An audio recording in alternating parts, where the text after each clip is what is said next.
What if I told you there's a way to roll dice so precisely that you can avoid the one number that loses you everything? Dominic LoRiggio didn't just dream it, he did it, defying casino surveillance and winning hundreds of thousands. But how far can skill really go against the house's bottomless resources? Picture Atlantic City in 1997. Dominic LoRiggio stands at a blackjack table, watching his advantage disappear. Casinos had caught on to card counters, adding more decks, shuffling more frequently, and deploying surveillance teams with laser focus. A single suspicious glance at the cards could get you escorted out. For Dom, the golden era of beating blackjack was over. He needed a new angle. Across the casino floor, crowds erupted around craps tables, players cheering as dice landed in their favor. Most saw it as pure chance, but Dom noticed something else. The way certain shooters held the dice, the arc of their throws. Could physics outweigh randomness? Mathematically, craps offered one of the lowest house edges if you stuck to specific bets.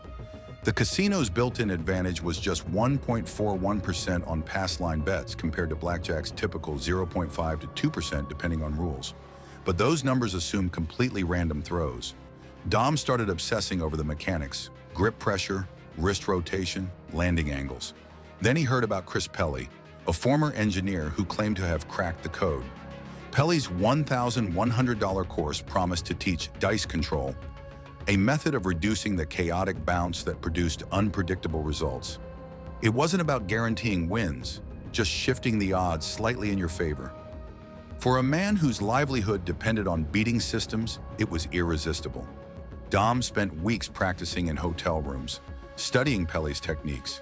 The method demanded precision, aligning the dice in specific sets, maintaining a consistent grip, releasing with just enough spin to limit tumbling.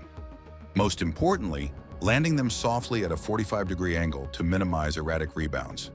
Skeptics dismissed it as wishful thinking, but probability models suggested even a 10% reduction in 7-outs could tilt the math in your favor. By the end of his training, Dom could avoid rolling a 760% of the time on controlled throws, up from the natural 16.67% probability. The house still had the edge, but not by much. Now came the real test, walking into a casino and proving it worked under pressure, with pit bosses watching every roll. What would happen when theory met the unforgiving reality of casino surveillance?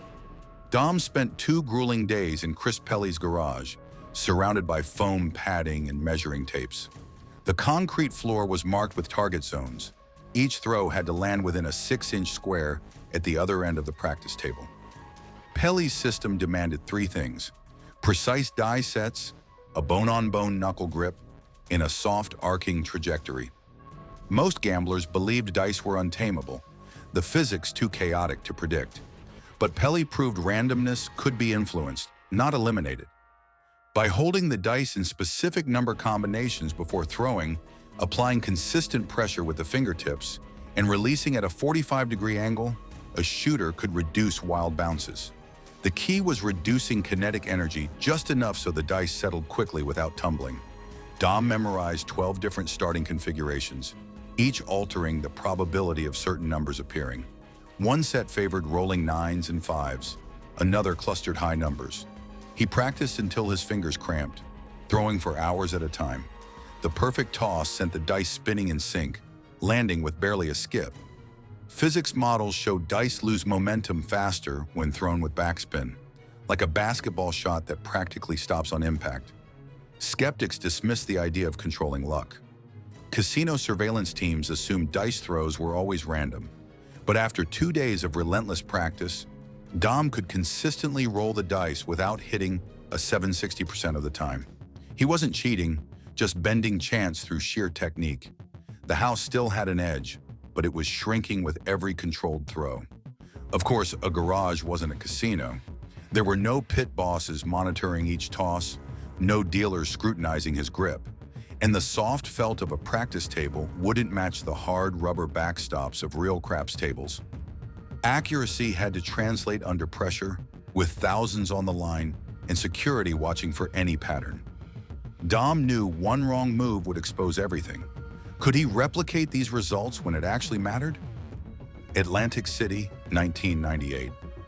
Dominic LoRiggio walked into the casino as part of Rosebud, a secretive team of professional craps players.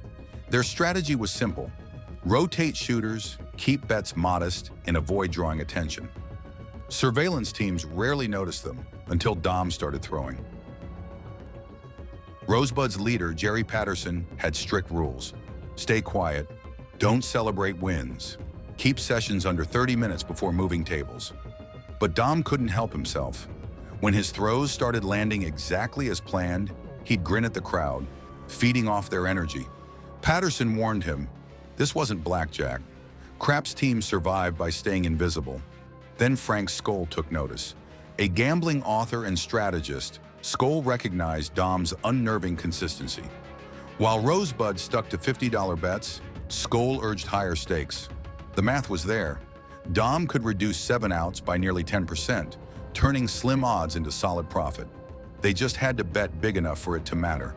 Casinos weren't blind. Surveillance archives later revealed that teams like Rosebud were usually flagged within half an hour of coordinated play.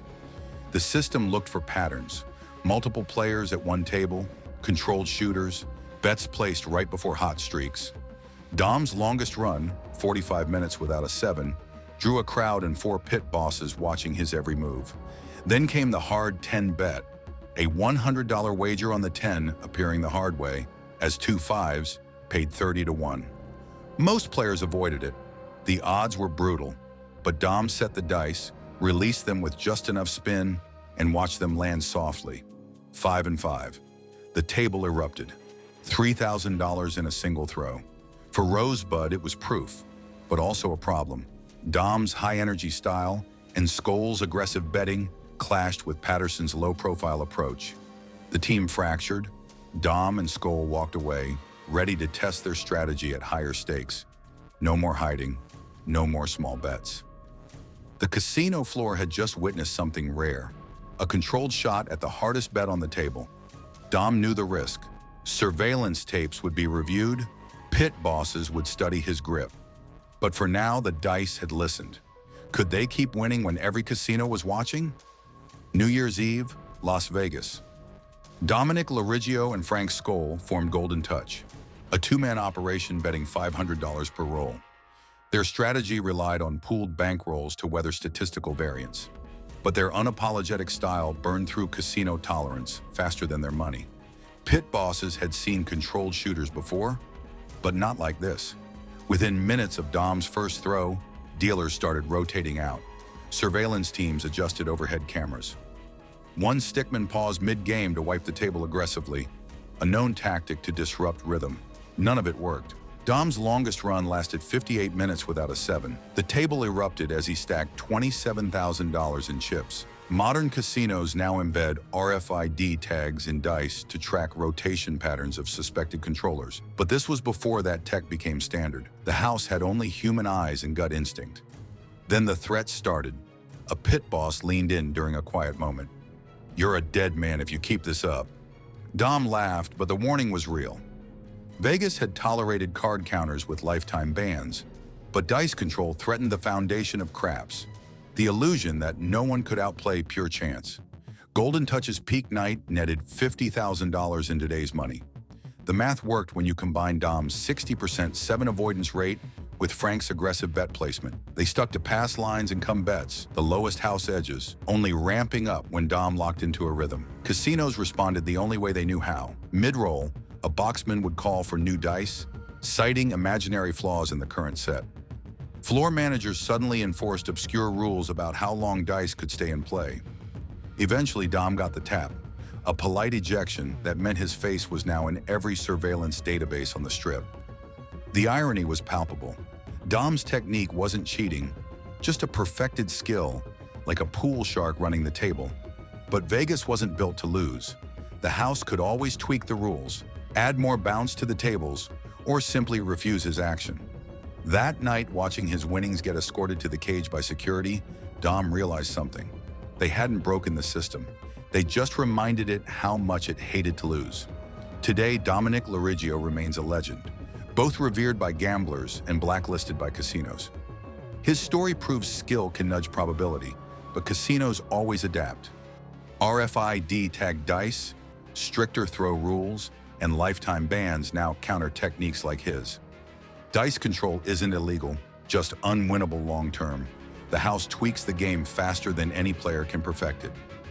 Yet Dom's runs, 58 minutes without a $50,000 nights, still echo through Vegas backrooms.